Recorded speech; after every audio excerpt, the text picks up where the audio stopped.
একসময় পাহাড় ঘেরা ছোট্ট একটি গ্রামে ছিল মায়াবী ফুলের বাগান।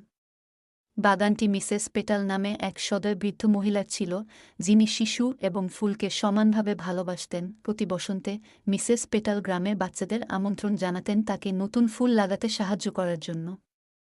এই বছর তার বিশেষ কিছু পরিকল্পনা ছিল। বাচ্চারা, তিনি বলেছিলেন, এই বছর আমরা জাদুর বীজ রোপণ করছি, যা আপনার দেখা সবচেয়ে সুন্দর ফুলে ফুটবে। উত্তেজিত বাচ্চারা বাগানে জড়ো হয়েছিল। প্রত্যেককে চকচকে বীজের একটি ছোট প্যাকেট দেওয়া হয়েছিল। মনে রাখবেন, মিসেস পেটাল বললেন, এই বীজগুলির শুধু জল এবং সূর্যের আলোর চেয়ে বেশি প্রয়োজন। তাদের বেড়ে উঠতে ভালোবাসা এবং দয়ার প্রয়োজন। শিশুরা যত্ন সহকারে তাদের বীজ রোপণ করে।